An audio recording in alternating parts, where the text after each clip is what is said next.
Monsieur le rapporteur général, mes chers collègues, nous recevons ce matin Monsieur Rémi Rioux, directeur général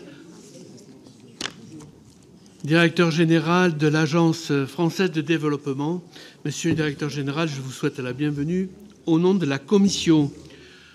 Comme vous le savez, mes chers collègues, l'AFD, qui est à la fois un EPIC et une société de financement, constitue désormais le principal opérateur de notre politique de développement, puisque près de 30% de l'aide publique au développement française transite par le groupe AFD.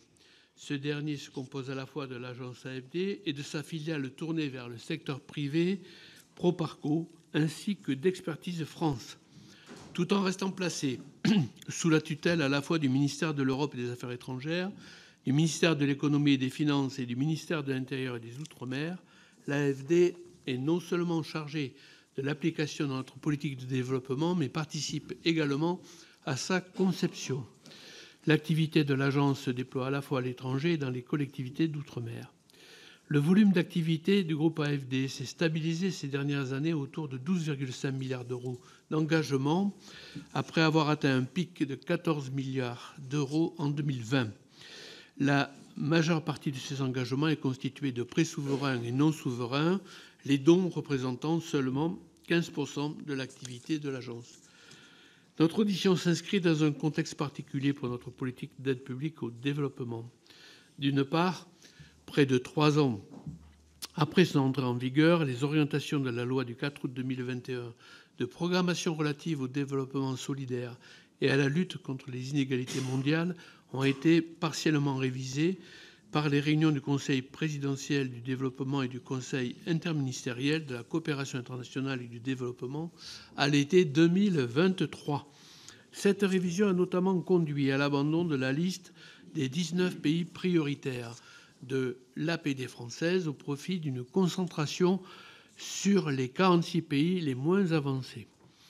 Les conclusions du comité interministériel entendent également renforcer la coordination de notre politique de développement avec d'autres politiques publiques, en particulier la politique migratoire et la diplomatie économique. Ces nouvelles orientations devraient être traduites dans le prochain contrat d'objectifs et de moyens entre l'AFD et sa tutelle. La conclusion de ce contrat et sa transmission au Parlement tardent néanmoins à se concrétiser. Nous aimerions, Monsieur le Directeur général, vous entendre sur ce point. D'autre part, la mission d'aide publique au développement se trouve particulièrement concernée par les annulations de crédits opérées par le décret du 21 février dernier. Ce sont ainsi 746 millions d'euros d'autorisation d'engagement et de crédits de paiement qui sont annulés sur l'exercice 2024.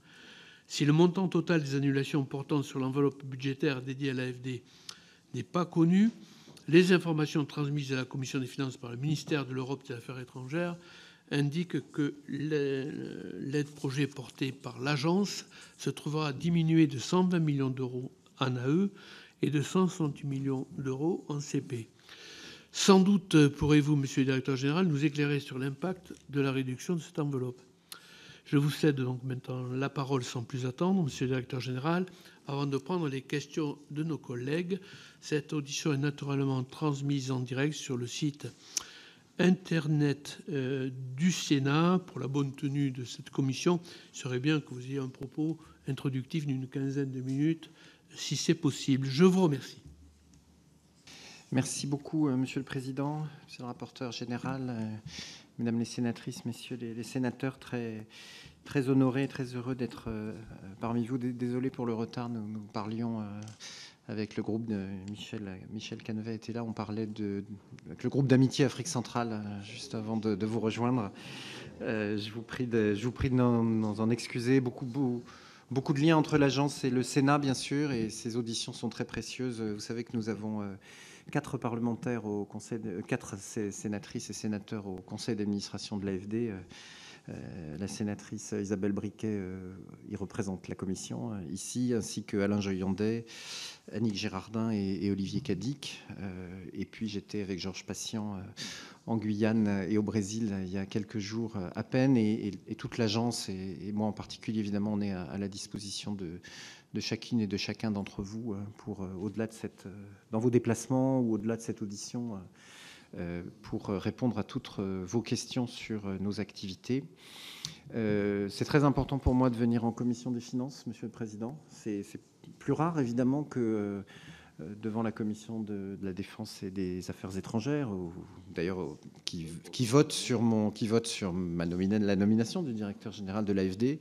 Mais je viens, et peut-être ça structurera mon petit propos introductif devant vous pour deux raisons. D'abord, vous rendre compte de la transformation de l'agence, qui est une institution qui est la seule institution financière publique, vous le savez, en dehors maintenant du groupe Caisse des dépôts, que vous voyez plus souvent que moi, et qui pèse quand même 70 milliards d'euros de bilan maintenant, à la fin de l'année 2023, donc qui, je crois, doit rendre des comptes devant la Commission des finances du Sénat sur la qualité de la gestion et de la maîtrise de ses risques dans des zones, évidemment, qui ne sont pas toujours faciles, où la France investit. Et puis la deuxième partie de mon propos, peut-être plus brève, sera pour vous dire que nous avons atteint une taille critique et nous sommes rentrés maintenant dans des discussions très intéressantes sur la finance durable et l'orientation des flux financiers de façon plus équilibrée entre les différentes régions du monde.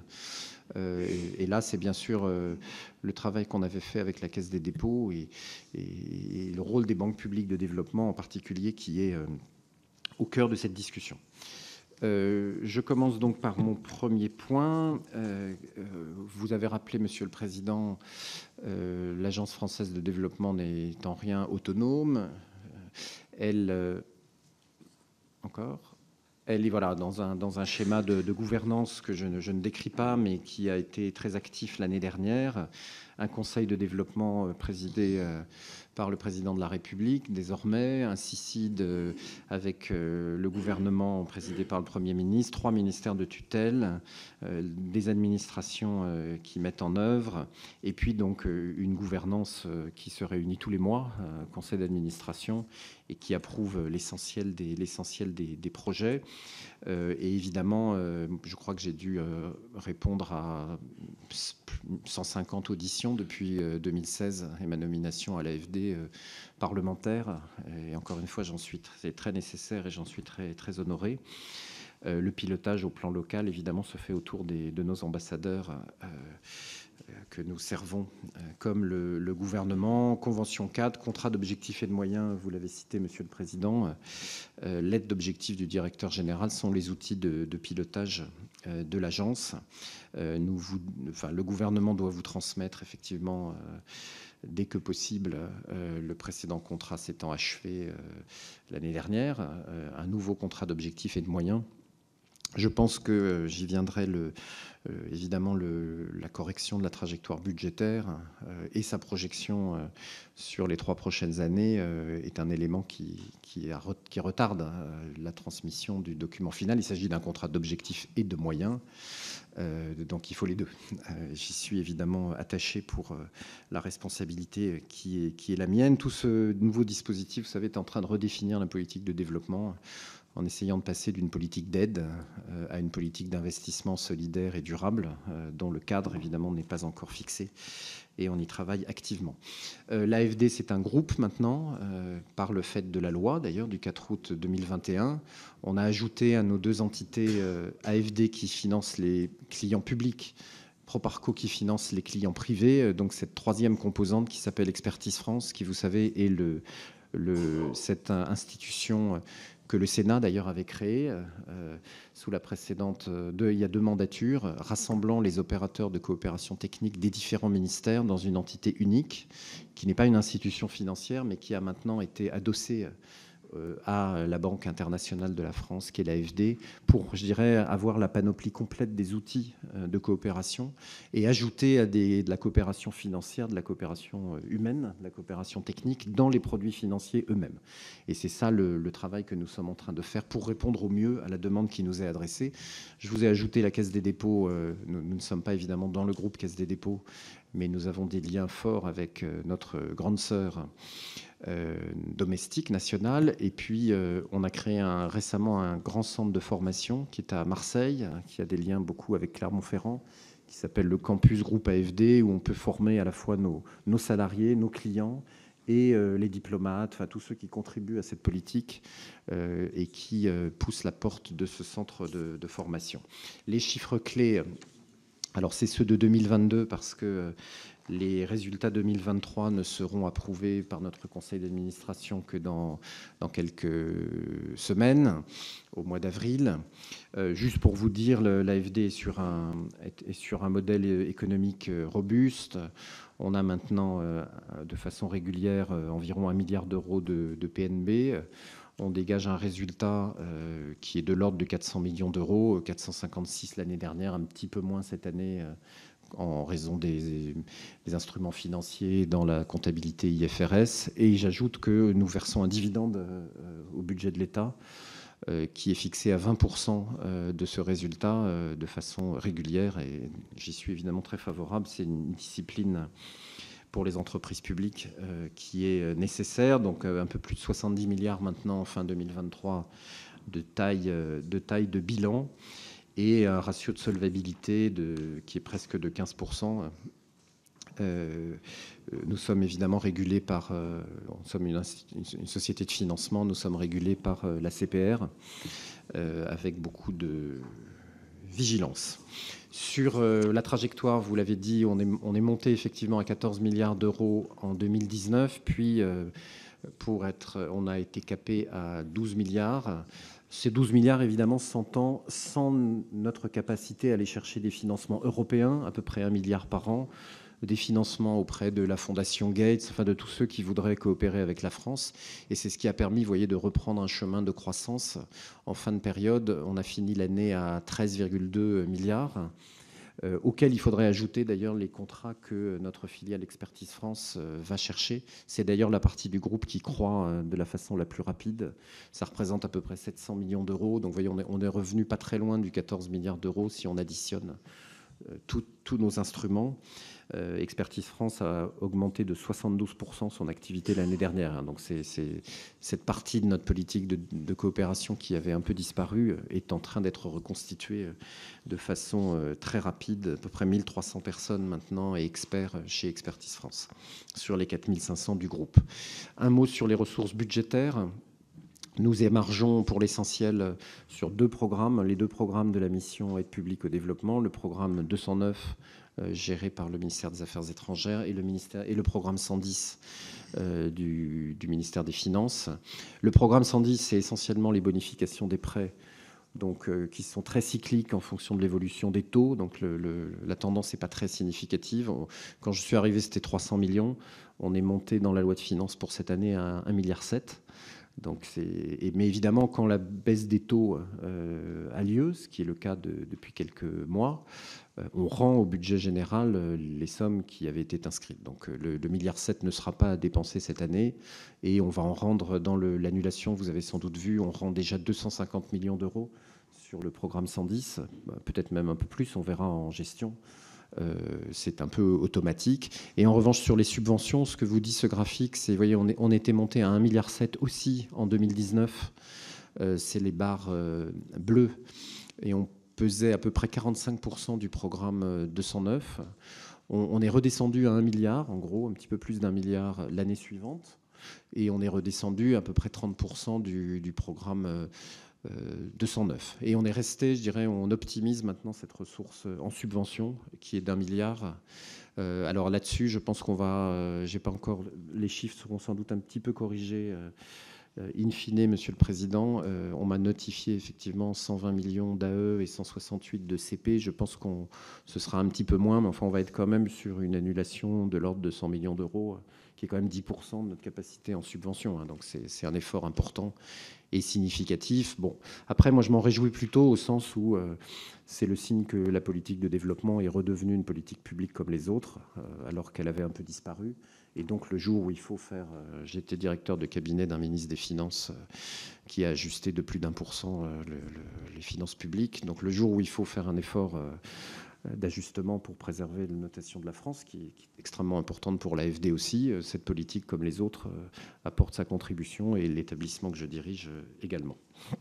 C'est important pour la politique. Donc, on fait à peu près la moitié de l'aide publique au développement bilatérale de la France, donc à peu près un gros tiers du total de l'aide au développement. Notre organisation, je passe vite, vous la connaissez, donc l'AFD est présente dans 160 pays maintenant, et on s'est organisé en 4 départements géographiques. Un département dit toute Afrique, puis on a arrêté de couper l'Afrique en deux, entre l'Afrique du Nord et l'Afrique subsaharienne pour la voir, et c'est compliqué et intéressant à la fois en ce moment comme un tout, et dans ces parties, nos directions régionales. On a une grande direction, nous en revenons, Amérique latine, où plus de 2 milliards d'euros maintenant. On a une direction qui s'appelle Orient, qui va, vous voyez, depuis les Balkans jusqu'en Indonésie. Et puis on a un département qui s'appelle Trois Océans, où on a... historiquement, nous sommes la banque publique des territoires ultramarins de la République. On les a mis avec leurs voisins et on essaye évidemment d'encourager les logiques de développement durable et d'intégration régionale. Et c'est particulièrement, je reviens de l'océan Indien, c'est particulièrement intéressant. Sur l'Afrique, tout petit zoom pour vous dire, en fait, on est... bon, ça, c'est l'AFD. Si on ajoute Proparco, on est sur 5 milliards d'euros d'investissement chaque année au nom de la France en Afrique. C'est un petit 40% de l'activité de l'agence, hein, donc on a du mal à tenir l'objectif qui était le nôtre de 50% des activités de l'AFD en Afrique, mais on y reste évidemment aussi actif, aussi ambitieux que possible, notamment en direction de l'entrepreneuriat, de la création d'emplois de la jeunesse africaine. C'est le programme Choose Africa, dont on est en train de lancer la deuxième phase sur mieux financer l'entrepreneuriat. On est évidemment présent dans les autres pays en crise. On va recevoir prochainement, je l'ai mis dans cette page, un mandat Ukraine, qui fait partie d'un mandat plus large sur les pays du voisinage oriental de l'Union européenne. On est déjà présent en Géorgie, on est présent en Moldavie, on est présent dans les Balkans. J'ai mentionné le Proche-Orient, évidemment, l'Irak, les territoires palestiniens. On a un outil dédié. On a beaucoup fait dans le Sahel, évidemment, en crise plus profonde encore, avec cet outil qui est un fonds spécial qui s'appelle Minca. On est très présent dans les pays engagés dans la transition énergétique, la transition bas carbone. Donc là, c'est plutôt ce qu'on fait dans tous les pays émergents. On ne regarde pas que l'Afrique, on regarde aussi l'Indo-Pacifique. L'outre-mer, d'un mot, c'est un petit milliard, je dirais, dans l'activité de l'agence, à la fois des financements au secteur public et des financements au secteur privé. On est la banque publique de développement, donc avec un rôle particulier en complément des autres outils nationaux qui investissent également dans ces économies. Sur le thématique, évidemment, un très grand accent environnemental. Depuis l'accord de Paris de 2015 à l'AFD, on porte la quasi-totalité des engagements financiers de la France pris au plan international de finance climat. 7,5 milliards l'année dernière. On est la banque la plus engagée au plan international dans ce domaine. On y attache le financement de la nature. On a dépassé 2 ans avant l'échéance le milliard d'euros de financement pour la biodiversité à la fin de l'année dernière, en 2023. Le sujet océan, avec la conférence de Nice de 2025, vient immédiatement après, évidemment, dans cet ensemble de financement du volet environnemental des objectifs de développement durable. On n'oublie pas le social, et donc on est très engagé sur l'égalité femmes-hommes. Vous voyez, plus de la moitié de nos projets ont une composante, un effet sur l'égalité de genre. J'ai mis la francophonie, j'ai mis le sport aussi à l'approche des Jeux Olympiques. On s'est lancé fortement dans les sujets sport et développement avec la force de cette échéance. On rend des comptes. Évidemment, le Sénat y a toujours été très attentif. La politique beaucoup d'évaluations sont mises en ligne à votre disposition. On mesure évidemment jusqu'à l'impact. Je vous ai mis quelques chiffres de 2022 sur les impacts des projets agrégés. Et évidemment, on publie également beaucoup d'informations, d'analyses mises dans le débat public. Chaque année, au mois de janvier, on publie un petit livre avec la découverte sur l'économie africaine pour pour l'honnête homme, l'honnête femme, des analyses synthétiques et thématiques. On travaille aussi sur l'Amérique latine. Là, je vous ai mis un atlas qu'on a publié très récemment, et puis des publications plus économiques, plus techniques aussi, de façon très régulière. On le fait au nom de la France. Je termine par ce point, cette première partie. Vous voyez, je vous ai mis là les filières stratégiques du plan France 2030 en cochant celles dans lesquelles l'AFD a une activité. Donc on se vit évidemment comme le bras international, la prolongation de la stratégie française de réindustrialisation et de stratégie économique. Et on le fait évidemment en essayant d'embarquer tous les acteurs français qui le souhaitent, c'est-à-dire, Philippe, les collectivités locales. Donc on a un dispositif qui est à votre disposition. Je suis au Sénat. Si vous avez des projets de coopération, on cherche en permanence des projets de coopération décentralisée.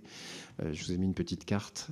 On les finance, on les cofinance. Évidemment, les entreprises françaises, nous sommes très en amont et en accompagnement des entreprises françaises.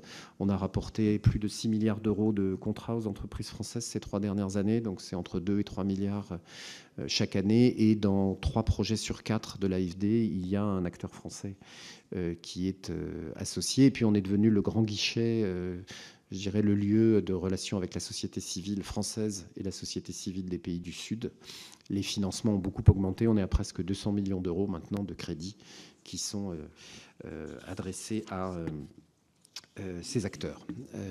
Dernier point, je termine rapidement là-dessus, vous dire que cette agence, avec les traits que je viens de vous décrire, est entrée en résonance et en dialogue avec beaucoup d'autres acteurs internationaux pour essayer de contribuer à la transformation, la réorientation des systèmes financiers. On est évidemment partie d'un système européen de financement international qu'on a avec la Commission européenne depuis 2019, j'espère assez clairement organisé en 3 piliers. Vous avez un pilier et une plateforme qui s'appelle GFIC, qui rassemble l'AFD, la KfW allemande, l'ASI d'Espagnol, la Cassa Depositi e Prestiti italienne et la BGK, qui est la grande banque publique de développement polonaise, qui commence à faire de l'activité internationale. Donc ça, c'est pour financer les acteurs publics.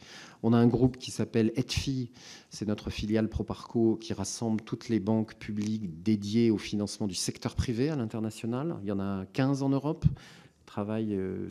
Font des tours de table communs. Et puis il y a un 3e réseau qui s'appelle le réseau des praticiens, Expertise France, qui rassemble les agences de coopération technique. Et je dirais c'est ces 3 piliers auxquels il faudrait ajouter les agences de crédit export, BPI France pour ce qui nous concerne, qui forment un peu le système. Et la Commission européenne cherche avec nos banques internationales, la BEI et la Banque européenne et la BERD, cherche à faire des montages financiers maintenant de taille plus importante, revenir dans le domaine des infrastructures. C'est ce qui s'appelle en bon français Global Gateway, l'équipe Europe, en essayant, vous voyez, de combiner les instruments de façon plus massive, plus ambitieuse à l'international dans le dialogue avec ces pays. On est devenu aussi, si on lève au-delà de l'Europe, on est devenu le premier partenaire de la Banque mondiale. J'étais il y a 15 jours à Washington à l'invitation du président Banga. Donc vous voyez, on a fait près de 18 milliards d'euros de cofinancement, en vérité à peu près 20 milliards de cofinancement avec la Banque mondiale depuis 5 ans, un doublement du rythme de ces cofinancements.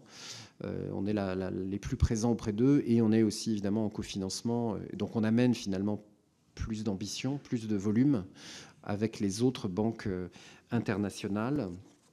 Peut-être celle d'après, Philippe, on a fait une dernière chose qui est au-delà des banques multilatérales et des banques européennes. Nous avons été très actifs ces dernières années au sein d'un club qui s'appelle IDFC, International Development Finance Club, qui rassemble, je dirais, les 27 plus grandes banques publiques de développement du monde en deçà des banques multilatérales, c'est-à-dire plutôt des banques nationales, sud-africaines, marocaines, brésiliennes, indonésiennes, allemandes, italiennes. Et à partir de cette base, et en invitant les banques multilatérales de développement, nous avons lancé en 2020 un mouvement qui s'appelle Finance en commun, qui vise cette fois à mieux identifier le rôle des banques publiques, les rassembler. On a fait beaucoup de recherches, on en a trouvé 530 dans le monde, Ça fait 2500 milliards d'investissements chaque année, c'est-à-dire à peu près les besoins financiers dont parlent les Nations Unies pour financer la transition, d'argent public, donc qui devrait suivre évidemment les mandats internationaux. Et on tient chaque année maintenant un grand rendez-vous et beaucoup de travail en son sein pour essayer de changer les façons de travailler, de pousser à plus de coopération, de faire une division du travail entre toutes ces institutions, jusqu'à la banque, jusqu'à la Caisse des dépôts en France, évidemment, qui finalement ont tout un rôle renouvelé depuis 2015 et le nouveau mandat international. Ça correspond, et je vais m'arrêter là, évidemment à la forme nouvelle qu'a pris le monde depuis quelques années. Donc je vous le mets en 2 graphiques. On est passé d'un monde en chameau à un monde en dromadaire. Donc il n'y a plus exactement des pays très très pauvres et des pays très très riches. Il y a une sorte de grande classe moyenne du monde d'émergence.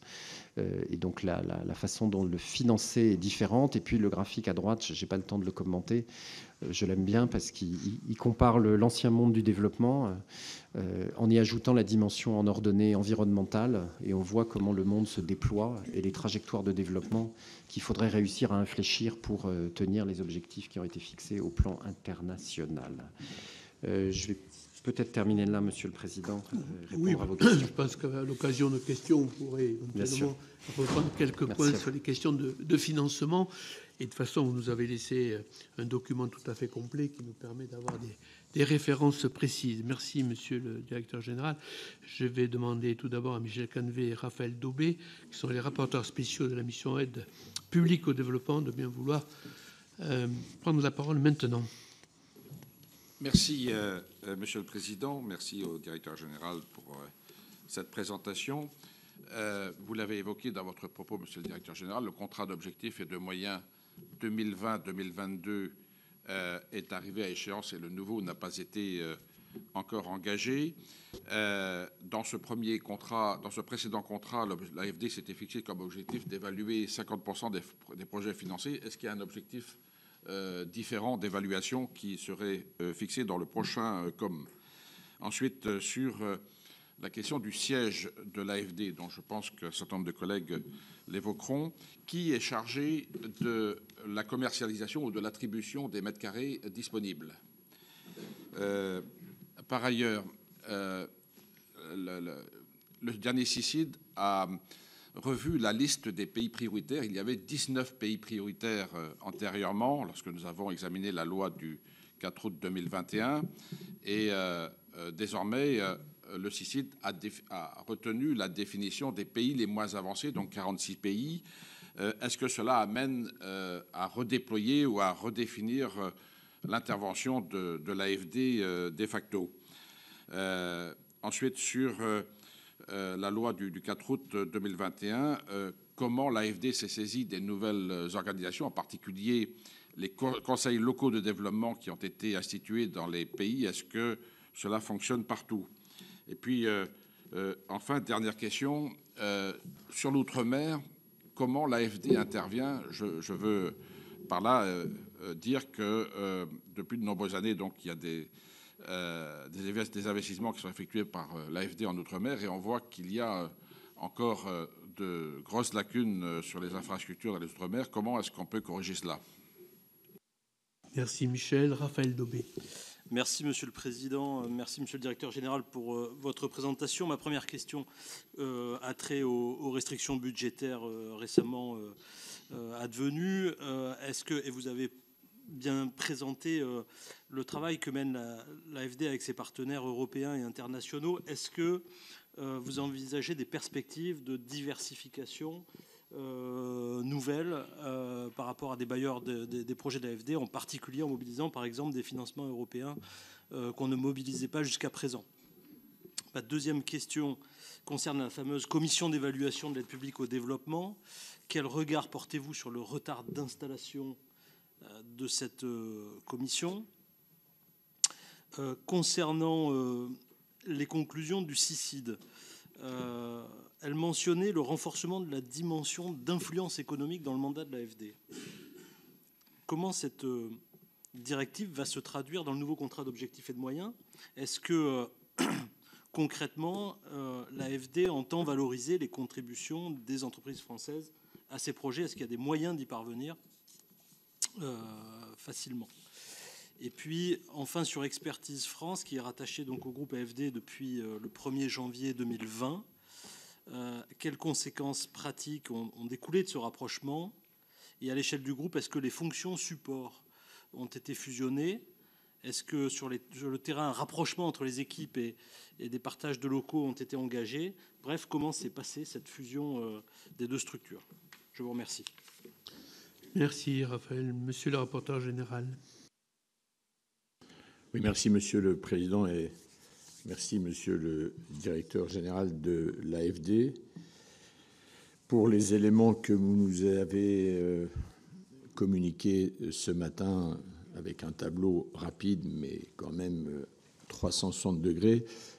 L'audition se passe dans un contexte où nous n'avons pas de com, ce qui ne manque pas quand même de m'interroger quand on est à la Commission des finances et quand on sait l'importance des réalités budgétaires. Et vous l'avez dit, dans un moment où on est en phase de correction de trajectoire budgétaire. Donc je ne vais pas m'étendre sur... Alors j'ai découvert le monde, passer du monde en chameau, du monde en dromadaire. Je crois qu'au-delà de cette formule, et je la comprends, c'est une image, mais je pense qu'on est aussi dans un temps où chaque euro investi devra être un euro utile dans un monde je pense, de restrictions, et c'est un mot à la mode, dans un temps de frugalité.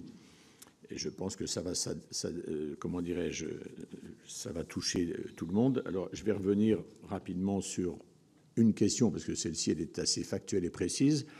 Nous nous sommes attachés, dans ce temps et dans ce contexte, lors de l'examen budgétaire, et nos deux rapporteurs, Michel Canevet et Raphaël Daubet, avaient déposé dans le projet de loi de finances un amendement visant à réduire de 150 millions les crédits au titre de l'aide projet gérée par l'AFD.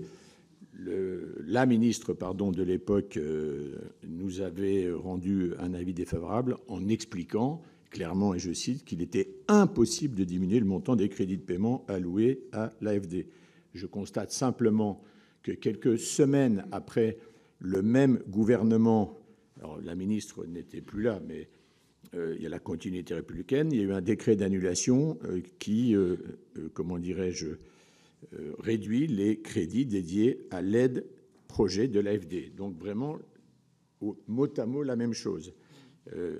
Avez-vous, monsieur le directeur général, des explications recevables, mais ça c'est nous qui en jugerons, à nous fournir? Et selon vous, quelle est la part des crédits pilotables au sein de l'enveloppe qui vous est allouée?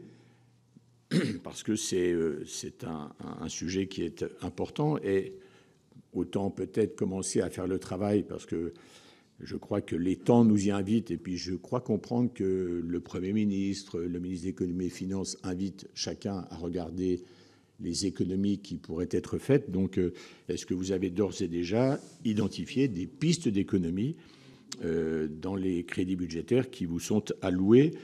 Et puis, dernier élément, est-ce que vous ne pensez pas, par ailleurs, au regard de la situation qui est celle que rencontre l'aide française au développement, notamment la présence française contestée au Sahel, ne pensez-vous pas que sur les moyens, les aides concrètes qui sont apportées, il faudrait peut-être aussi, d'abord et surtout, les mettre en valeur, faute de quoi on aurait le sentiment non seulement de payer pour être chassé, enfin ce qu'à titre personnel, mais là c'est vraiment un titre personnel, je ne peux pas cautionner et je trouve tout simplement insupportable et indigne.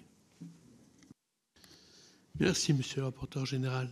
Je vais passer la parole à nos collègues de la Commission des finances en vous invitant, monsieur le directeur général, à éventuellement, si vous le souhaitez, regrouper par typologie de réponse de manière à vous permettre d'avoir une réponse plus organisée, si je puis dire, que nominative.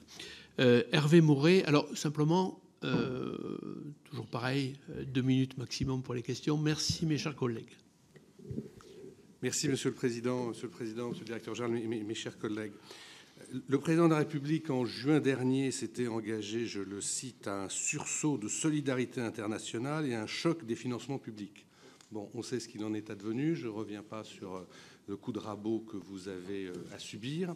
Vous nous direz sans doute tout à l'heure comment vous allez agir avec ces crédits diminués, parce que la question vous a déjà été posée. Moi, je vais un petit peu plus loin et je m'interroge sur le fait de savoir si l'effort demandé à l'AFD ne pourrait pas être un peu plus important. Quand on voit, comme l'a rappelé la ministre chargée des relations avec le Parlement à l'Assemblée nationale récemment, que l'aide au développement a augmenté de 50% en 5 ans, elle est passée de 5 milliards à 15 milliards, de 10 milliards à 15 milliards, pardon, soit 5 milliards en plus. Est-ce que c'est vraiment justifié? Vous nous le direz. Est-ce qu'il n'y a pas des sources d'économie dans le fonctionnement quand on voit que vous avez quand même 4500 collaborateurs, un siège social de 8300 mètres carrés? Ça laisse assez songeur. Et ce qui me laisse aussi assez songeur, c'est quand je vois un certain nombre de projets que vous avez décidé de subventionner lors de votre comité du mois de juin, je crois, de juillet, pardon. J'en cite quelques-uns. 350 000 euros pour influencer les influenceurs, je cite. 500 000 euros pour former les ambassadeurs à l'éco-citoyenneté. Et enfin, je n'en cite que quelques-uns, 523 000 euros pour une société dirigée par Madame Duflot qui doit, je cite, réconcilier l'opinion des citoyens français avec l'immigration. Donc, je pourrais aussi citer d'autres missions de conseil qui aussi m'interpellent un petit peu, mais j'en reste aux directives du président quant à la maîtrise du temps. Et donc, à une époque où on recherche des économies, est-ce qu'il n'y a pas chez vous des sources d'économies peut-être plus fortes que dans d'autres institutions? Et dernière question, en lien avec ce que je viens de dire d'ailleurs, j'ai pas vraiment l'impression qu'il y ait à l'AFD, comme dans d'autres institutions d'ailleurs, une culture de l'évaluation. Tout à l'heure, le rapporteur spécial a rappelé que l'objectif était qu'il y ait 50% des projets qui soient évalués. Est-ce que cet objectif a été tenu? Et est-ce qu'on ne peut pas faire mieux que 50%? Et est-ce qu'on peut avoir accès à ces évaluations? Parce qu'encore une fois, certaines actions interrogent. Merci Hervé. Antoine Lefèvre, puis Isabelle Briquet. Bien, merci Monsieur le Président. Monsieur le Président. On sait que l'AFD, parmi les nombreuses compétences, cherche à répondre aux besoins des populations à l'occasion des multiples crises et conflits qui engendrent des problématiques nouvelles et constituent un frein au développement. Dans le document qui nous a été remis, page 12, on voit notamment des actions au bénéfice de l'Ukraine et des territoires palestiniens. Pouvez-vous nous indiquer si l'AFD est directement impliquée à l'occasion de ce conflit ukrainien, d'une part, et dans la bande de Gaza, d'autre part, si elle projette de le faire, et quelle forme prennent ces interventions? Et puis j'ai une deuxième question, à la suite d'ailleurs des propos du rapporteur spécial Michel Canevet, qui a évoqué donc la suppression de la notion des pays prioritaires de l'aide française pour la substituer par une liste des pays les moins avancés. Lors de notre discussion pour le PLF 2024, nous avions ici au Sénat évoqué un risque de saupoudrage et de dispersion de l'aide apportée, notamment à travers des dons projets. Pouvez-vous nous indiquer si, à votre connaissance, le risque qui avait été identifié par le Sénat s'est confirmé sur le terrain? Merci. Merci Antoine. Isabelle Briquet, puis Jean-Raymond Hugonet. Merci Monsieur le Président. Donc, merci Monsieur le Directeur de nous avoir fait un exposé, certes rapide, mais ô combien important sur ce que fait l'AFD, parce que c'est vrai qu'à la Commission des Finances, nous n'avons pas vraiment coutume, comme c'est le cas pour la Commission des Affaires étrangères, de vous recevoir ici. Deux axes de questions. Alors la première, pour reprendre un certain nombre de propos contenus mes collègues, mais pas du tout dans le même sens. Bruno Le Maire a annoncé la baisse de 742 millions de crédits de l'aide publique au développement. Quelles pourront être donc les conséquences de ce coup de rabot sur les dons, notamment sur les pays prioritaires ou les moins avancés, selon les termes du dernier comité interministériel de la coopération internationale et du développement? Est-ce que cette baisse aura également des répercussions sur les prêts bonifiés, notamment à destination des pays les plus pauvres, puisqu'on sait que notre soutien est important dans ces pays, et plus ils auront d'aide à enclencher une mécanique vertueuse dans bien des domaines, moins il y aura de difficultés par la suite pour ces pays-là. Le deuxième axe concerne la participation de l'AFD au soutien à l'Ukraine et aux pays voisins, puisque vous avez reçu, Monsieur le Directeur, il y a quelques jours, la présidente de la Moldavie, et on sait qu'elle a besoin de soutien. Comment va s'organiser donc concrètement le soutien aux populations des Balkans fragilisées, et quels sont les enjeux pour l'AFD et pour notre pays de la reconstruction en Ukraine? Je vous remercie. Merci Isabelle. Jean-Raymond Hugonet, puis Marc Laménie. Merci Monsieur le Président. Bonjour Monsieur le Directeur Général. En tant que rapporteur spécial des crédits livres, médias, industrie culturelle et avance à l'audiovisuel public, je voulais bien évidemment vous poser la question sur l'audiovisuel extérieur, en connaître peut-être un peu plus que vous puissiez nous en dire un peu plus sur le périmètre exact. On a souvent dit, et vous le savez, que dans cette maison, on considère l'audiovisuel extérieur comme un atout majeur pour le rayonnement de la France. Est-ce que vous pensez les crédits engagés suffisants quand on voit la concurrence internationale, notamment en Afrique, et je pense bien évidemment à la Russie et à la Chine? Est-ce que vous pourriez donc préciser le périmètre exact et nous dire deux mots aussi sur ce que j'appellerais le financement intertutelle de vos rapports avec le ministère de la Culture? Merci. Merci Jean-Raymond. Marc Laménie, puis Vincent Eblé. Merci Monsieur le Président, merci Monsieur le Directeur Général pour la présentation pédagogique de l'AFD que personnellement je ne connais pas bien. Donc simplement j'aurais 2-3 questions déjà concernant la répartition des moyens humains des effectifs. Au plan métropole, le siège, et puis la répartition un petit peu de ces effectifs, le niveau de recrutement, comment ça se passe? Parce que je pense que c'est des personnes de haut niveau qui sont recrutées en règle générale. Et puis la répartition aussi des ETP dans le monde, puisque vous intervenez dans 160 pays. Autre question, puisque je fais partie de la délégation aux droits des femmes, égalité femmes-hommes, vous en avez parlé, et étant le seul membre de la Commission des finances à en faire partie, et cette délégation au niveau du Sénat, comme à l'Assemblée nationale, elle est présidée par une de nos collègues, Dominique Verrien, et c'est vrai que mes collègues s'investissent aussi beaucoup avec peu d'effectifs au niveau de la délégation. On examine beaucoup de problématiques de société, notamment violences intrafamiliales ou autres. Et quelles sont vos interventions et le budget dont vous disposez, je dirais là, avec un rayonnement mondial, dans ce cadre? Voilà un petit peu mes modestes questions. Je vous remercie. Merci Marc. Vincent Eblé, puis Vincent Delahaye. Oui, merci Monsieur le Président. Monsieur le Directeur Général, merci de votre exposé déjà et des documents que vous nous fournissez qui sont déjà éclairants. Nous mesurons l'importance de l'action de l'AFD et singulièrement nous le mesurons dans un territoire éminemment stratégique dans nos relations, nos coopérations économiques, qui est l'Afrique, le continent africain.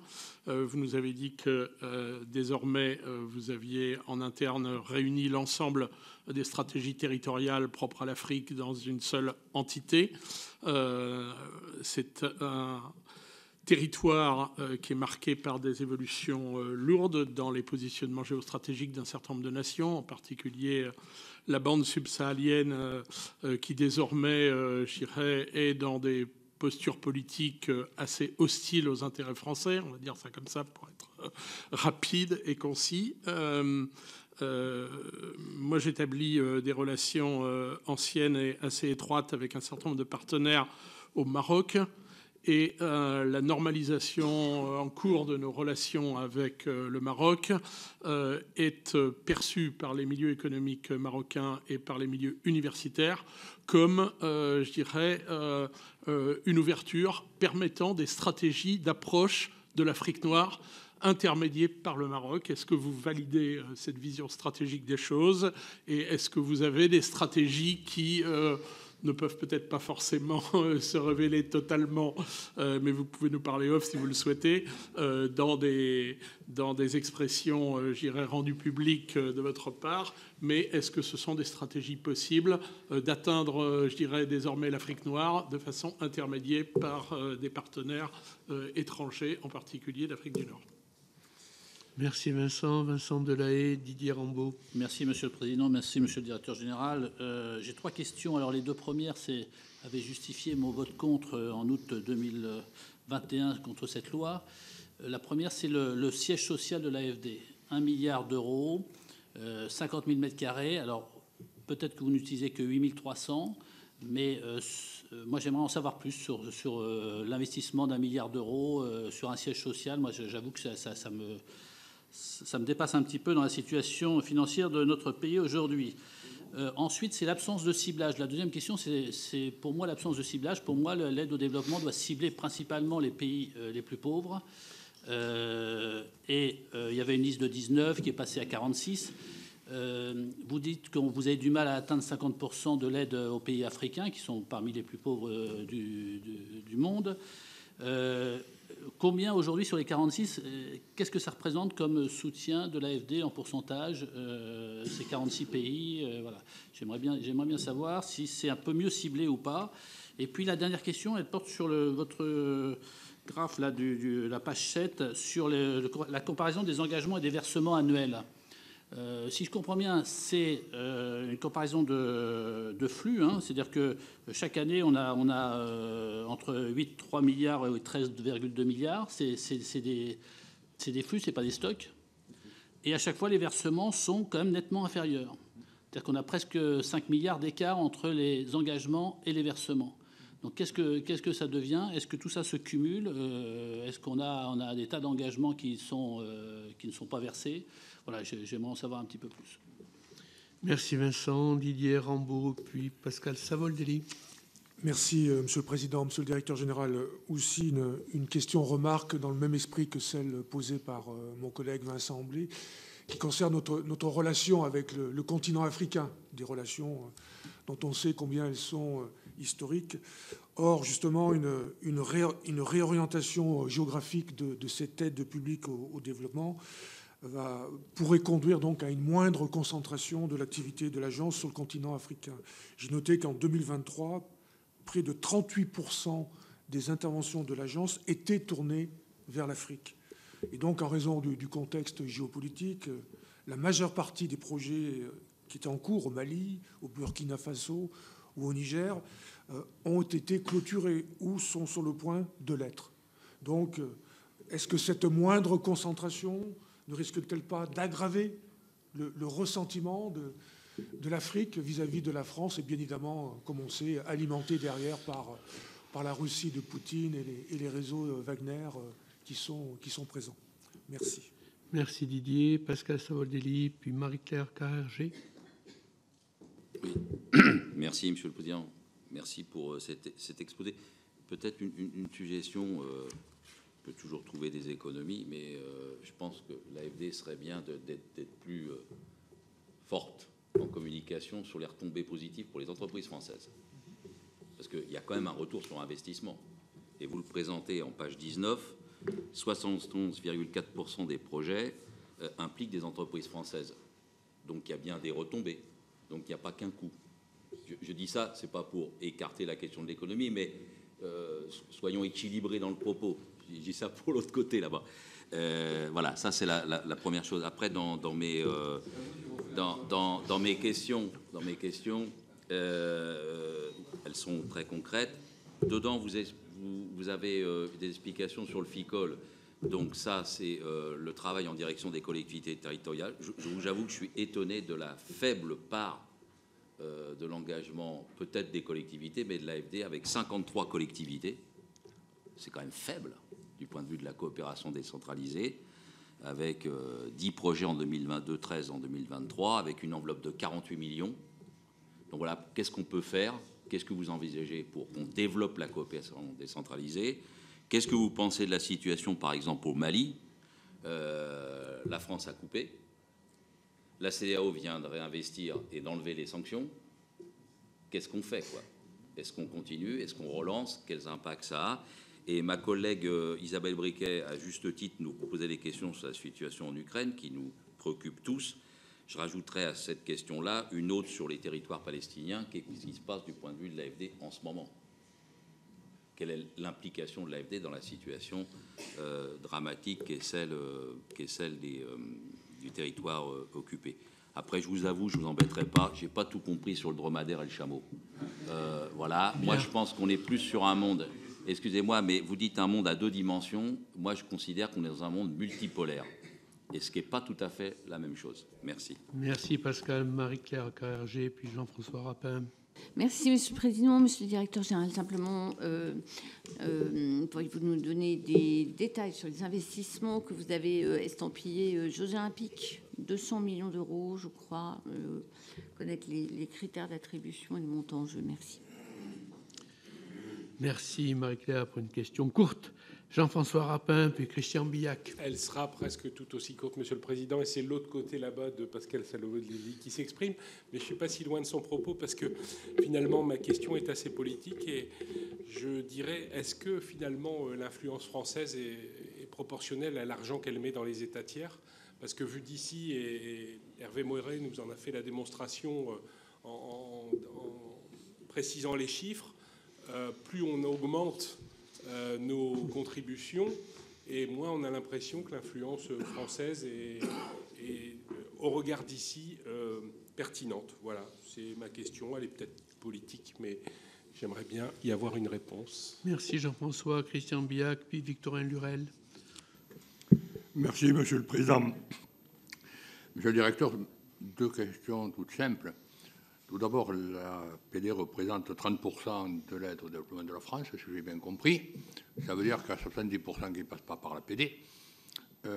Y aurait-il des doublons qui pourraient être économisés? Et n'y aurait-il pas aussi dans ces doublons des doublons contradictoires? Il ne faudrait pas qu'il y ait quelqu'un qui tire à U et quelqu'un qui tire à DIA, sinon l'efficacité se perd. Et qu'est-ce qu'on pourrait faire pour arriver à être plus efficace et à faire des économies d'administration en voyant si on pourrait supprimer ces doubles administrations, peut-être triple ou quadruple même, je ne sais pas. On a beaucoup d'imagination dans ce domaine en France. Ma deuxième question, elle est très simple. Vous êtes chargé du développement. Quel est le pourcentage de vos crédits qui sont affectés au développement et quelle est la part qui est consacrée, pour parler soft, à l'administration? On a parlé du siège. Pour parler un peu plus dur, à la bureaucratie. Merci Christian. Victorin Lurel. Merci Monsieur le Président.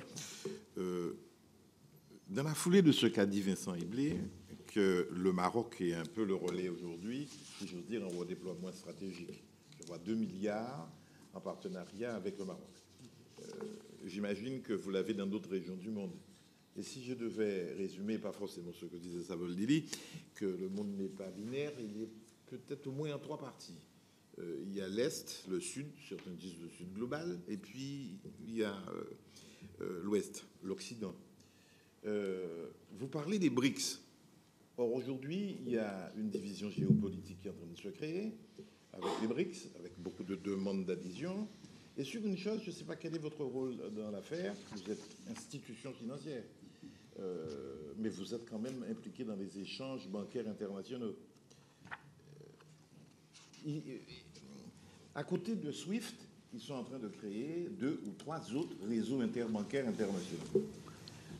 Quel est votre rôle dedans? Comment vous vous y impliquez? Quelles sont les instructions reçues du point de vue stratégique et géopolitique sur l'IPCS créé par la Russie, je crois la CIU par la Chine? Chers collègues, parlez un peu dans le micro parce qu'on nous écoute. Hein. Oui, c'est ça. Oui.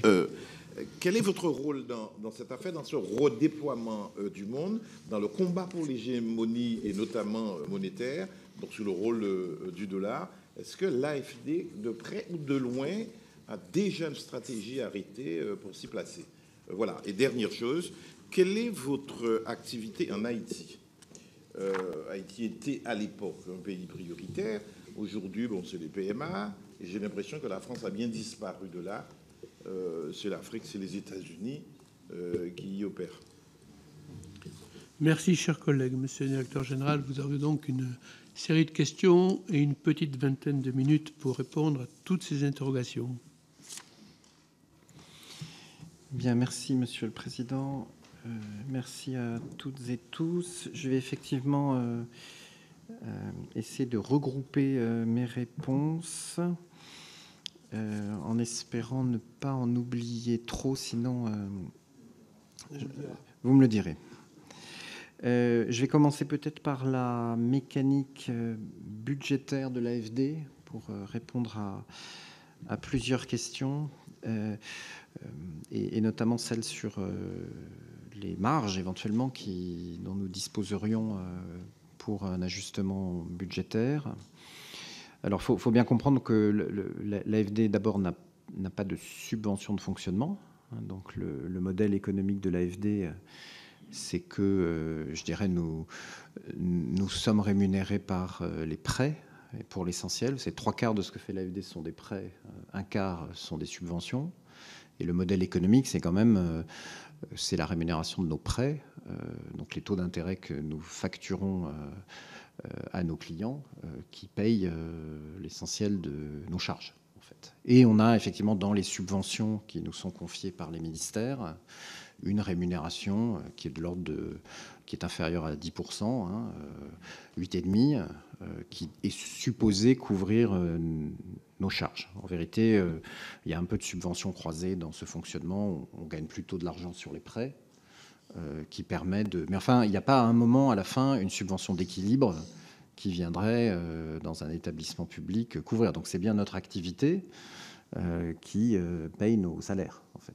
Et c'est in fine quand même nos clients, pour l'essentiel, qui payent nos salaires. Donc on est bien une entreprise, au sens où on a un compte de résultat, on dégage un résultat, on paye un dividende à notre actionnaire, et on n'a pas de subvention de fonctionnement. Je crois que c'est important, comme la Caisse des dépôts. Ce qui ne veut pas dire qu'il ne faut pas une bonne gestion de tout cela sous votre contrôle, j'y viendrai.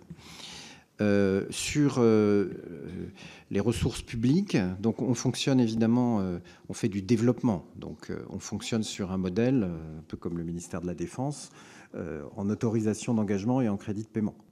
Donc c'est-à-dire, nous, un projet de développement, ça dure, je dirais, 5 ans. La durée moyenne d'un projet, c'est de l'ordre de 5 ans. Donc vous avez besoin d'autorisation d'engagement pour signer le contrat, et puis ensuite, au fil de la vie du contrat, vous devez verser les fonds, payer. Donc il y a toujours effectivement un écart qu'on s'efforce de réduire entre les engagements de l'année et les versements de l'année. Mais les versements de l'année, vous comprenez bien, ne sont pas le fruit, ou de façon très minoritaire, des engagements de la même année. En fait, c'est les versements qui correspondent à des projets, pour la plupart, qu'on a engagés il y a 5 ans, 4 ans, 3 ans, enfin dans les 5 dernières années. Vous voyez, donc il y a ce décalage en permanence qu'on s'efforce de réduire, parce que ce qui fait du PNB, à un moment, ce qui passe dans notre bilan, et ce qui fait des revenus pour payer nos salaires, c'est les versements. Donc il y a tout un travail de développement, dans les agences de développement, qui est effectivement de réduire, et vous avez vu cet écart s'est réduit quand même, donc on a amélioré notre efficacité ces dernières années pour essayer d'aligner les engagements et les versements. Sur les annulations budgétaires, donc ça va avoir un effet, évidemment. Donc vous voyez, on va perdre à peu près 10% de nos ressources en dons. Et on va perdre... Alors l'effet est moins grave sur les prêts, puisqu'on avait... vous savez, il y a une baisse des taux ces derniers mois, qui fait qu'on a en vérité moins besoin de ressources pour bonifier nos prêts, Madame la sénatrice. Et donc on va pouvoir rendre au budget général sans trop d'impact, je crois. Après, la vérité, c'est que la conséquence de ce que vous votez et ce que le gouvernement gère en gestion entre les prêts, les dons et le volume financier a surtout une conséquence sur les pays où nous intervenons. C'est-à-dire, plus vous êtes dans un pays pauvre et plus vous êtes sur des secteurs sociaux, plus vous avez besoin d'une intensité budgétaire élevée. Dans certains pays trop endettés, où vous avez besoin de dons. Et puis, plus la richesse des nations progresse, moins vous avez besoin de ressources concessionnelles. Donc, d'une certaine façon, vous voyez, l'AFD fait toujours ses 12, 13, 14 milliards d'euros. La question politique, et pour le Parlement, quand vous votez le budget, c'est où et sur quel sujet, en fait. Et on cherche, évidemment, on est une machine, je dirais, à tenir les engagements financiers de la France, d'APD et en vérité maintenant de quelque chose qu'on appelle l'investissement solidaire, parce qu'il y a une partie des financements de l'AFD, ce que fait notre filiale Proparco, ce qu'on fait dans des grands pays émergents, qui n'est plus de l'APD, en fait, qui n'est plus comptabilisable en APD. Donc vous voyez, on fait 13 milliards. Il y a des choses qui excèdent ce qu'on compte comme APD selon les règles de l'OCDE. Et en vérité, le système international est en train de se transformer pour avoir une vision plus précise de l'ensemble de ces actions financières de coopération internationale. Mais vous voyez, la question, c'est celle-là, en fait, plus que... et nous, finalement, on respecte in fine le mandat qui nous a bien sûr été fixé par le gouvernement. J'ai rappelé la gouvernance de l'AFD, tous les sujets que vous avez évoqués. Je pense à l'audiovisuel extérieur, je pense au soutien aux collectivités locales, je pense au soutien à la société civile. Tout ça est effectivement soit dans notre contrat d'objectifs et de moyens. On avait 47 indicateurs dans le précédent. On en aura, j'espère, un petit peu moins. Ils seront un peu plus stratégiques dans le prochain. Soit dans la gouvernance de l'AFD dans laquelle vous siégez et où ces orientations sont fixées et publiques. Donc c'est pas le choix de l'AFD toute seule. C'est un moment le mandat qu'on nous a confié. Donc les points qui peuvent susciter débat, qui ont été mentionnés l'ont été sur la base à chaque fois d'un mandat précis et validé par les autorités publiques. Sur la gestion, alors d'abord les projets sont évalués, bien sûr. Le 50% d'évaluation, il s'agit d'évaluation externe. Évidemment, tous les projets financés par l'AFD font l'objet d'un rapport de fin de gestion qui est fait par les équipes et qui permet de voir si on a atteint, c'est ça qui permet de mesurer les impacts réels et qui permet de voir si on a atteint les objectifs qui avaient été fixés au début du projet. Et en plus, on a effectivement pris l'engagement que la moitié des projets feraient l'objet d'une évaluation externe et j'allais dire d'une évaluation qui est rendue publique. Donc je souhaite que toute l'information qu'on met sur le site internet de l'AFD, qui est extrêmement abondante, on a au dernier conseil d'administration validé une nouvelle politique de redevabilité et d'évaluation, plus ambitieuse encore. Moi j'appelle à ce que ça vienne dans le débat public. Et je suis très heureux d'ailleurs que cette commission d'évaluation indépendante ait été maintenant installée après le vote des deux chambres dans ce domaine, parce que je le vois comme un autre endroit où nous allons rendre des comptes et surtout un autre endroit où on va passer de l'information sur le travail de nos collègues et de nos agences, qui est un travail difficile évidemment et qu'on a parfois tendance à résumer soit tout est rose, soit tout est pourri en fait. Et évidemment, la réalité est plus complexe et on fait quelque chose de très difficile et on a des comptes qu'on rend, monsieur le sénateur, vous allez sur le site, il y a énormément, je crois qu'on a à peu près 400 évaluations qui sont publiques en fait. Saisissez-vous de ces documents, interrogez-nous. La vérité, c'est que personne ne nous interroge, pour être tout à fait franc. Donc, on ne cesse de mettre de plus en plus d'informations et le débat, de mon point de vue, ne prend pas assez. Donc, je suis ouvert à la critique, je suis prêt à rendre des comptes. L'information est tout à fait disponible et j'espère que cette commission va aider à ce que ce débat soit beaucoup plus riche et animé. Sur la gestion, là aussi, je suis très heureux que cette commission, d'ailleurs, je précise, est une commission de l'aide publique au développement. Ce n'est pas une commission d'évaluation des résultats de l'Agence française de développement. C'est-à-dire qu'il va falloir, vous l'avez dit, on est 30% du total. Donc ça va être un lieu aussi, je pense, au-delà de votre commission et du travail parlementaire, où on va regarder l'efficacité relative des différents canaux de mise en œuvre de la politique de développement. En particulier canaux, et comment ils s'articulent aussi, comment on évite effectivement les doublons, les redites, entre notamment le canal multilatéral, qui est maintenant ça a un petit peu baissé, mais c'est 30-40% du total, et puis le canal bilatéral, national, qui s'exprime par différents instruments, mais dont le principal est l'Agence française de développement, pour plus de la moitié. Et là, moi, je serais aussi très heureux qu'on ait une analyse coût-avantage, qu'on ait une analyse qualité-prix.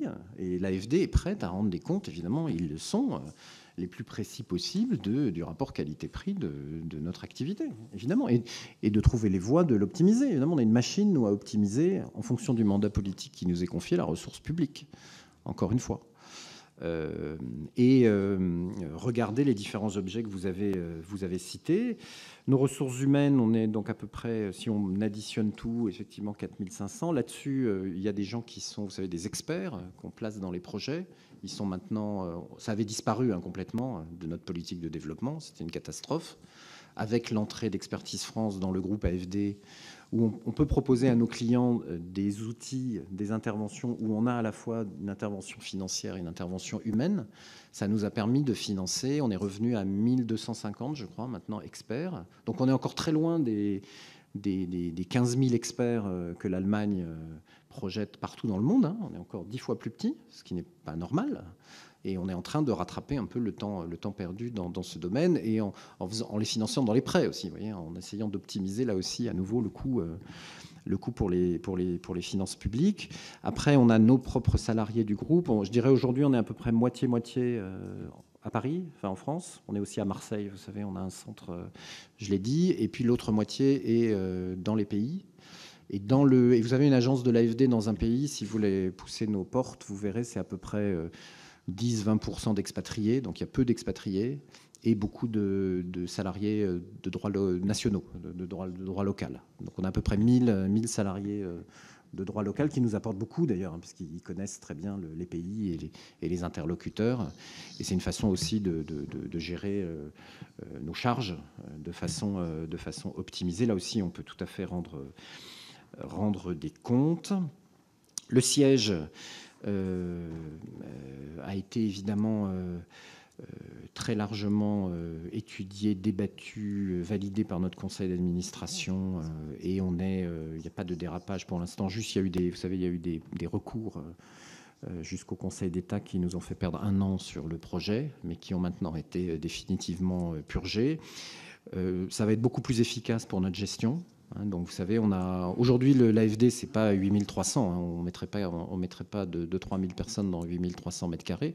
Donc aujourd'hui l'AFD occupe 54 000 mètres carrés et on va passer à 40 000.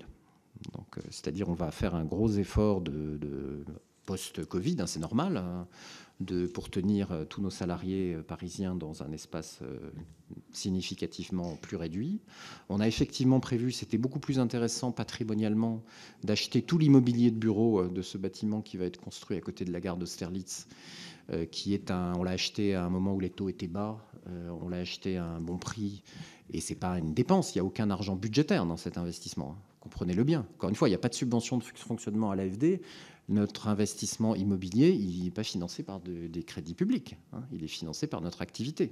Et c'est un investissement avec de la ressource qu'on va lever sur le marché, au passif de notre bilan, et à l'actif de notre bilan, on va avoir un actif qui a une grande valeur, qui va prendre de la valeur, puisque vous savez bien ce qui se passe sur le marché immobilier en Île-de-France. La petite couronne et la grande couronne perdent de la valeur, et l'immobilier en centre-ville qui prend de la valeur.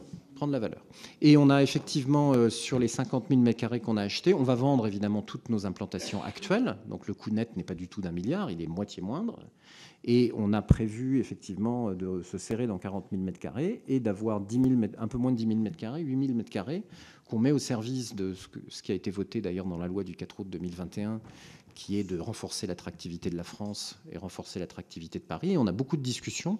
Nous, bien sûr, c'était une question, mais également le ministère des Affaires étrangères, le ministère des Finances, pour attirer à Paris des organisations internationales, des acteurs qui viendraient occuper et louer, bien sûr, contre loyer, les mètres carrés dont nous n'avons pas l'usage et le besoin.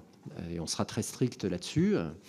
On a de bonnes perspectives. In fine, si ce n'est pas des organisations internationales, on trouvera locataires pour ces espaces, sans difficulté, si vous suivez ces évolutions du marché immobilier parisien.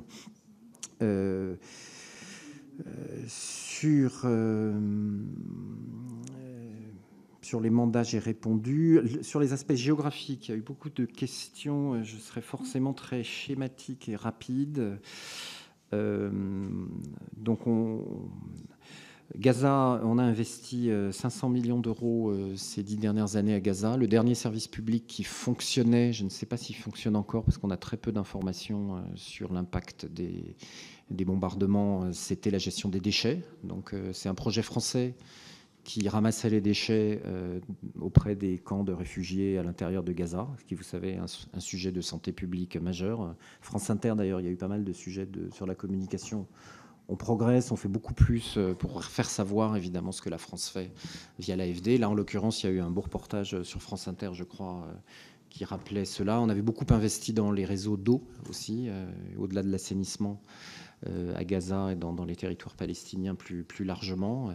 On avait même fait on parlait d'industrie culturelle, monsieur le sénateur, et d'audiovisuel. On avait investi dans du patrimoine chrétien d'Orient, avec le monastère de Saint-Hilarion. Bon, tout ça, en vérité, est évidemment suspendu. Donc, on peut faire du développement dans les crises, pas dans une crise d'une gravité, d'une intensité aussi forte que ce qui se passe en ce moment à Gaza. Donc on n'a même pas vraiment d'évaluation de ce qu'il faudra reconstruire.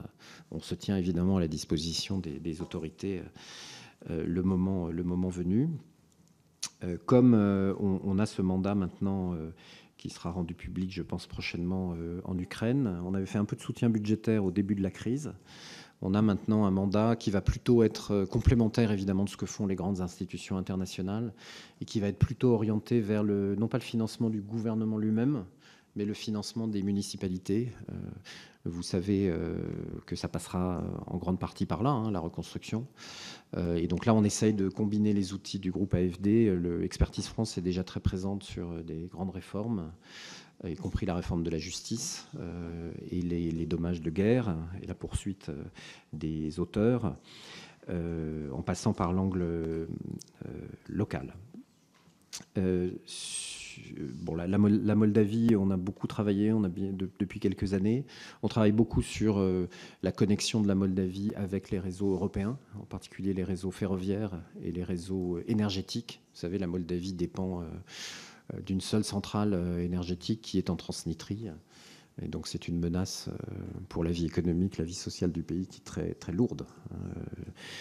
Et donc on travaille évidemment à la connexion. La présidente Maya Sandu est aussi très préoccupée de sujets environnementaux. Et donc elle souhaite, la forêt s'est beaucoup réduite en Moldavie, elle nous a demandé d'intervenir là-dessus. Plus largement, vous avez interrogé sur les pays les moins avancés. Le pilotage de l'agence, attention, l'agence ne fait pas que de l'aide aux pays les plus pauvres. Il faut bien se dire ça quand même. L'agence, elle a un double mandat. Elle a un mandat d'appui, d'accompagnement des pays les plus vulnérables. Et ça, ce qu'a décidé le gouvernement, c'est que ces pays, donc la liste des PMA, auxquels on ajoutera quelques pays très exposés au changement climatique, comme des petites îles, c'est jamais moins que 50% des ressources que vous votez chaque année dans la loi de finances. Ce sera jamais moins, ça sera peut-être plus, mais ça veut dire que d'autres moyens budgétaires peuvent être utilisés pour une autre politique, un autre mandat, qui est le mandat climat, en fait, qui est le mandat nature, qui est, il faut aussi réduire, on est un outil majeur pour la France de réduction des émissions partout où c'est possible dans le monde pour essayer de limiter le réchauffement de la planète. Donc n'oubliez pas qu'on a, et c'est ça qui justifie fondamentalement notre mandat et notre présence dans des pays émergents. Sinon, effectivement, on serait que dans les pays les plus pauvres. Mais ça coûterait beaucoup plus cher, d'ailleurs, accessoirement aux contribuables, parce que c'est les pays où, évidemment, il faut le plus de ressources budgétaires. Je n'ai pas le temps, Monsieur le Président, de me le rappeler, mais je suis à votre disposition, et c'est un trop long débat pour parler d'Afrique. L'Afrique n'étant pas que le Sahel, mais pour parler aussi du Sahel. Vous savez qu'on a suspendu, on n'a pas arrêté, mais on a suspendu beaucoup d'opérations, évidemment nos opérations avec les juntes des 3 pays, Mali, Burkina Faso, Niger, monsieur le rapporteur général. Évidemment, ça ne veut pas dire qu'on ne peut pas être actif parfois dans les pays en passant par d'autres acteurs. Je pense à la société civile, je pense à nouveau aux collectivités locales, je pense au secteur privé.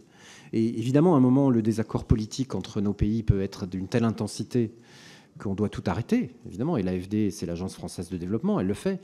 Il peut y avoir aussi des cas de figure un peu intermédiaires dans lesquels je crois que le rôle de l'agence est utile pour garder des liens avec un grand nombre d'acteurs dans ces pays. On a atteint cette taille critique, je crois, et ce rôle dans l'équipe France à l'étranger.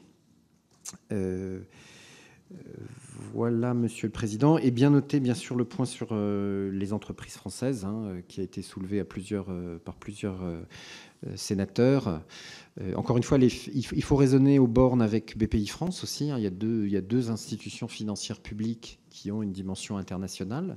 C'est BPI France qui gère les outils, je dirais, directement liés au commerce extérieur et aux entreprises françaises, ce qu'on appelle les outils liés, c'est-à-dire à la fois les garanties, anciennes COFAS, et les prêts du Trésor qui sont réservés aux entreprises françaises. Ça, c'est la décision du gouvernement. L'AFD joue un autre rôle, qui est un rôle, je dirais, plus en amont, qui est un rôle plus, moi je dis, du côté des autres, puisqu'on finance des acteurs locaux, nous, des acteurs étrangers.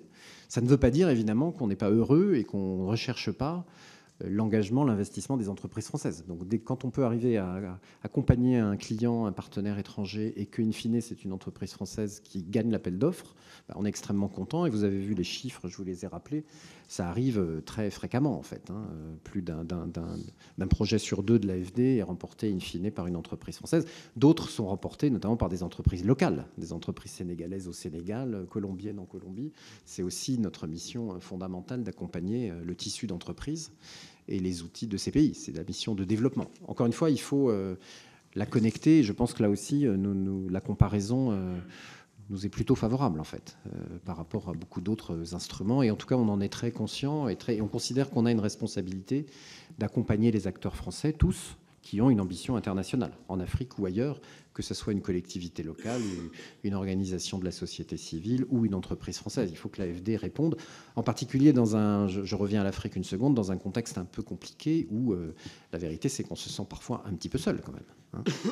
Et notamment, je pense aux banques françaises. On sait bien ce qui s'est passé depuis une vingtaine d'années, un retrait quand même. Et donc l'institution financière qui est présente, qui est très active, qui est de plus en plus présente, qui a une plus grande empreinte sur le terrain française dans beaucoup de ces pays, ça reste l'AFD. Il faut qu'on l'anticipe, il faut qu'on l'intègre dans nos raisonnements et dans notre action. Je pense que c'est important, on n'en a pas encore pris peut-être toute la mesure. Voilà, Haïti, monsieur le ministre, on est toujours présent, notre directrice est là-bas, elle n'a pas été évacuée dans la dernière opération, là, vous savez, qui a eu lieu. Bon, c'est extrêmement difficile de travailler aujourd'hui en Haïti. On a encore quelques projets en subvention et c'est un pays où on peut évidemment intervenir qu'en subvention. Donc, mais on est toujours ouvert et on est toujours présent en Haïti auprès de notre ambassadeur dans la situation dramatique et extrêmement difficile d'insécurité que traverse le pays. Plus largement, moi j'ai un avis très positif sur les conseils locaux de développement. Je crois j'en vois beaucoup là qui ont ce train de lieu.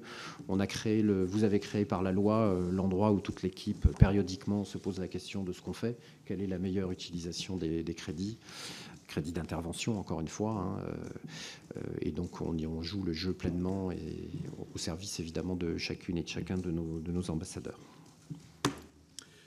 Merci, monsieur le directeur général, pour toutes ces informations et pour toutes vos réponses aux questions de nos collègues. Vous ne saurez pas manquer de voir que la Commission des finances, certes, vous reçoit rarement, mais montre un intérêt particulier, en tout cas, pour le sujet qui est le vôtre au quotidien.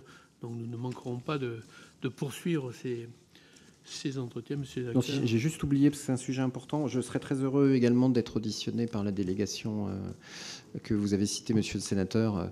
On cherche à être très engagé sur ce sujet de l'égalité homme-femme, à la fois dans nos interventions. Donc maintenant, on a plus de 50% de nos projets dont on peut mesurer un impact, qui ont une composante directe ou secondaire sur l'égalité entre les hommes et les femmes. Donc on le fait évidemment en essayant de comprendre et de respecter les contextes. C'est ça qu'on sert aussi, de ne pas venir avec nos gros sabots, mais d'essayer de comprendre comment le combat des femmes et pour l'égalité s'exprime dans chacun des pays, parce qu'il s'exprime différemment de la France ou de l'Europe.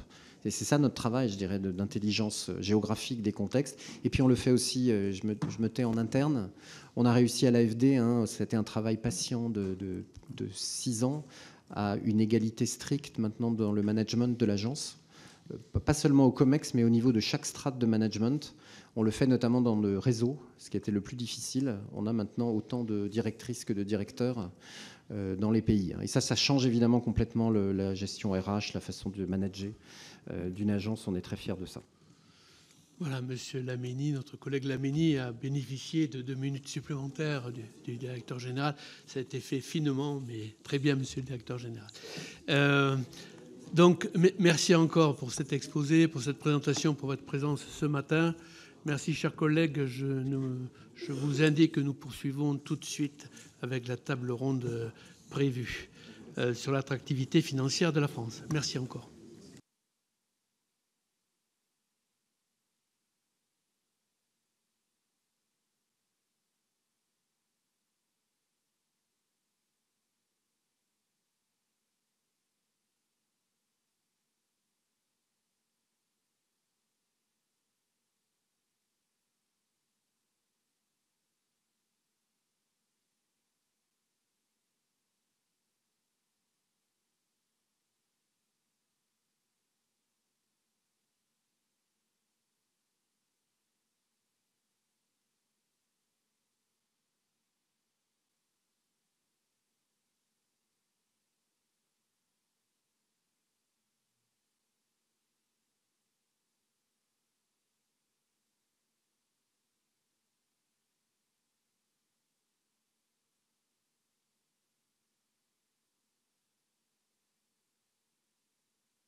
Bien, nous enchaînons, mes chers collègues, si vous le voulez bien.